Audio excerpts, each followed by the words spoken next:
Hello, welcome to Dungeon Dwellers Podcast. I'm your host Justin.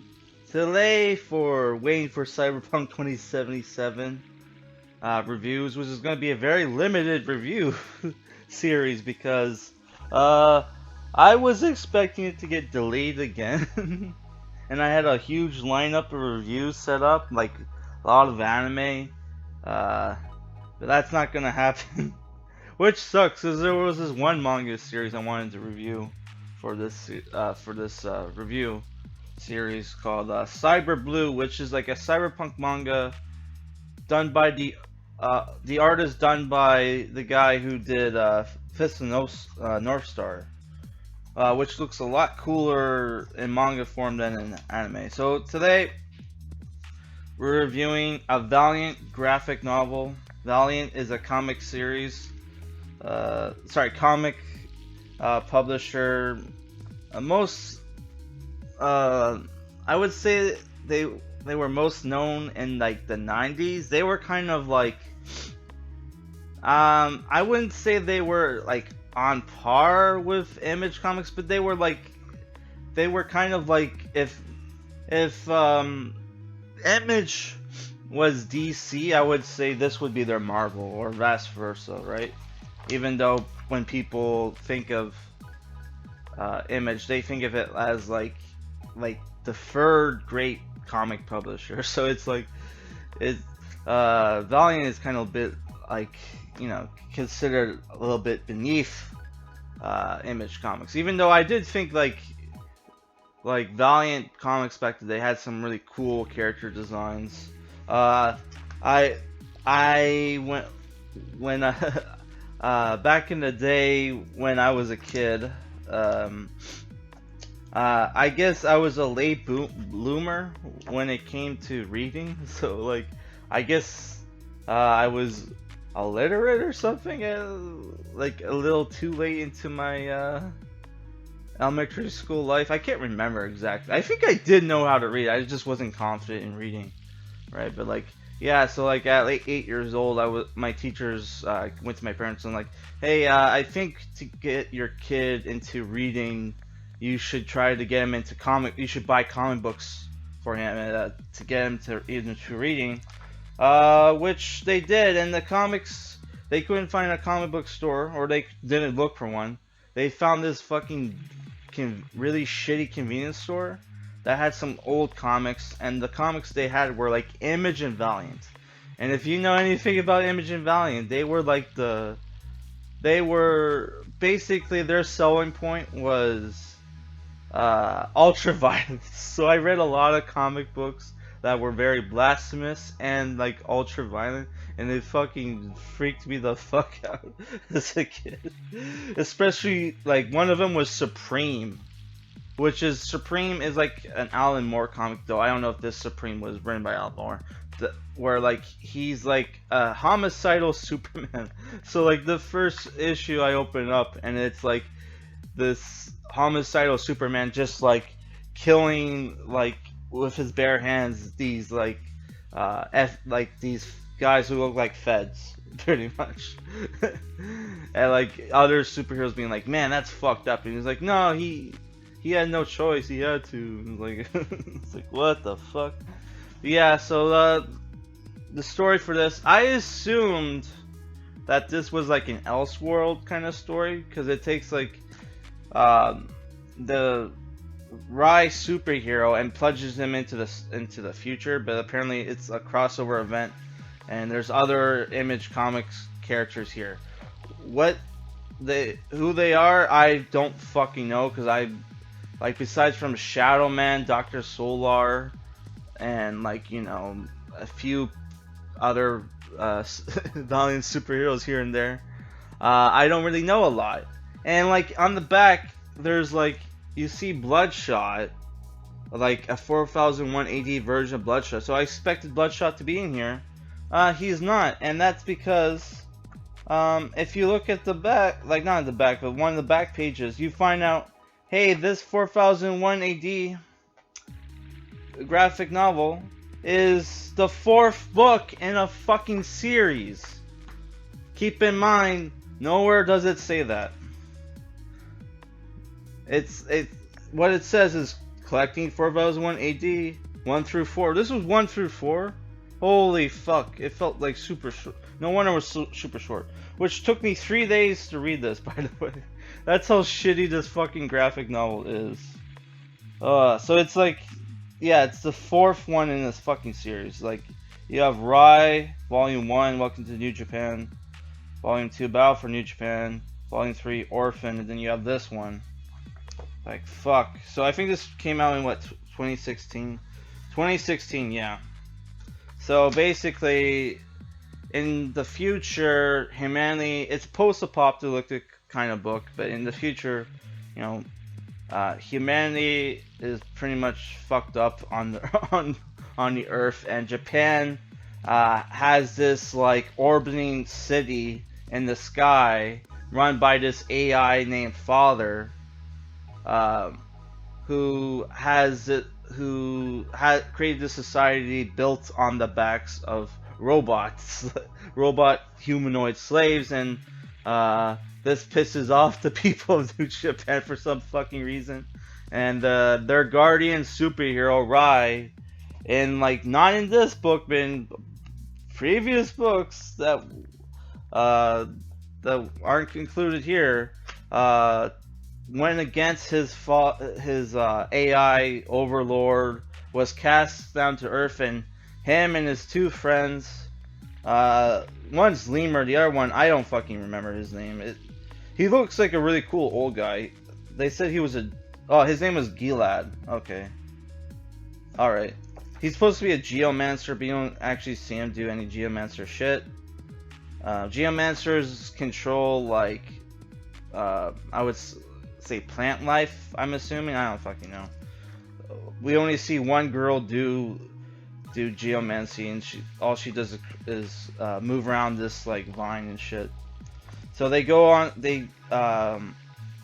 They go to New Japan on like a giant mecha, which I was looking at cover variants. Apparently, that's supposed to be the 4001 AD version of Man of War. Who Man of War is another Valiant superhero. So they go to New Japan. They have their confrontation with Father. Father was infected by a virus by this character Lula Lee, who's like a 16-year-old girl, terrorist pretty much, who infects Father with a virus. And to combat the virus, he needs processing power. So he's been dropping sectors of New Japan on fucking Earth, killing people, even though, like, could you not... Well, the sectors are supposed to, like, land safely, and it's supposed to be, like, a new, like a frontier new colony, but, like, you know... Oh, whatever. Basically, the bad guy... Our superheroes fights the bad guys, win. New Japan, is forced to land on Earth, and then that's the end of the story. So obviously it's has left-wing leaning as left-wing leanings. There's like really lot of stupid fucking lines in this book, including one where he says you have the globalist line, any society built on the back of suffering or whatever is doomed to fail, or some shit like that. Not understanding that every society or civilization has a stage where there's a lot of suffering, because that's the frontier stage where you're starting to like lay down the foundation for your like society, right? Like the frontier like age for like America, what lasted like 200 400 years until like we started building the railroads, and then they were not we, but like, you know, the people, and then they were able to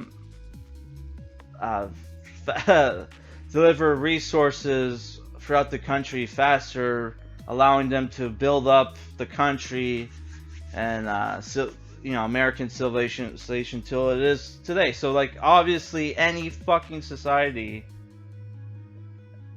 to get to you know like a stable level requires a lot of hardship and toil.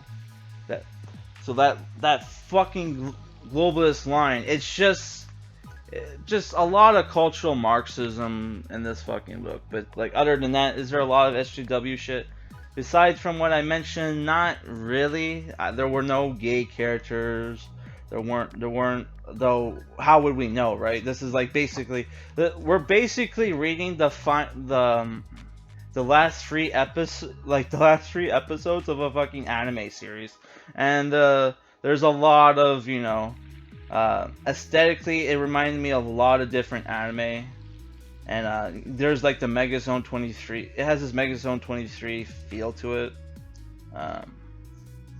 Hence why we're reviewing it for like waiting for Cyberpunk 2077 reviews. So like the only good thing about the comic book I would say is the art design. Like all the characters look pretty cool, and the art itself is, I would say, good. And the scene where they go up to like New Japan, and then like father turns New Japan into like a fucking metal like a mecha dragon, which was fucking cool. But then it's ruined by all the back and forth dialogue. Is like every time you attack me, you're destroying countless lives, because it's like the mecha dragon is made up of like sectors of the fucking New Japan, right? So yeah, like a lot. I would say there's too much talking in action scenes, which is like I'm not saying you can't have running dialogue, but if you're gonna have running dialogue in action scenes, they should be in the characters' heads, and while they're fighting, and they're thinking of like what to do next, like they're strategizing during the fight, not just like back and forth, useless back and forth dialogue. It's like, oh my god. And should I mention, it comes with a bonus issue, and the bonus issue is a free comic book day issue, which was basically like a commercial for this book. So why would you even include that? Because like there's not like hardly anything happens in the comic book, and it's what, like 1, 2, 3, 4, 5 pages. Wow, so you put out a free comic book day issue that was only 5 fucking pages. Wow, Valiant, you're cheap fucking pricks. Like the whole point about free comic book day is to give back to the fucking comic book fans, to say, hey, we appreciate you. Here's a free comic book.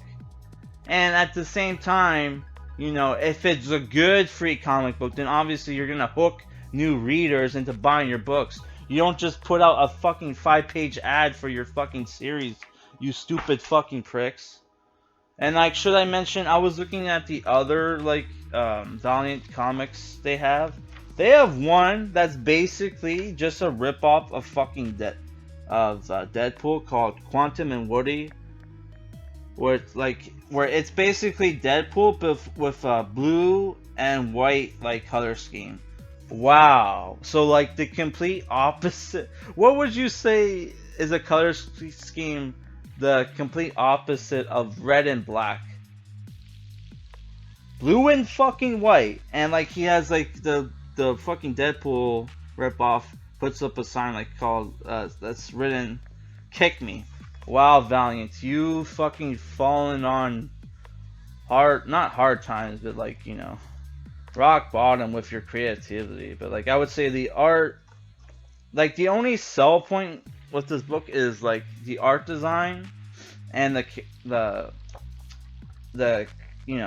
art itself, the character design. Like, it's just aesthetically the book looks good. It's just like, this sucks. Would I would have would I have liked it? And it's a thing where like, yeah, I'm a little pissed off that I read this book thinking it was the beginning when it's really the end of a series. But if it was written by an actual really good writer, it wouldn't have fucking mattered. Like, cause I've read like crossover events where like I didn't read any fucking lead up to it, and I still enjoyed it, right? Because it was written by talented fucking writers like Jeff Johns, Grant. I don't know. I don't want to say Grant. I like Grant Morrison, but I don't know if I like any of his crossover event shit. Like Final Crisis was like all over the fucking place, really. But yeah, I would say like it, I would say like Jeff Johns crossovers are always great. But I haven't read the recent ones.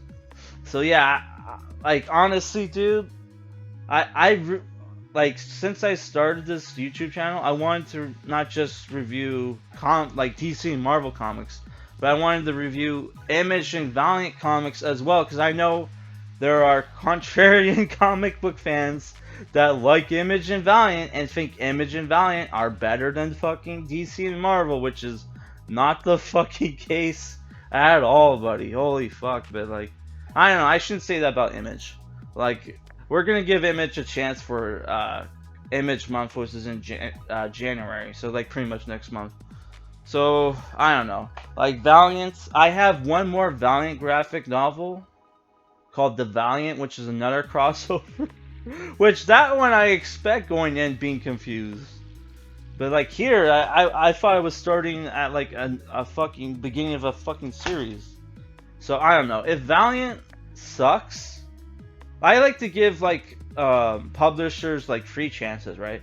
If I read the Valiant and it sucks, Valiant Comics, you only have one more fucking chance for me to read a fucking good book. If not, I'm not reviewing any more of your fucking garbage shit on this fucking YouTube channel. Oh, by the way, I'm giving this a 5 out of 10. It only gets an average grade because of the fucking art. Alright? Peace.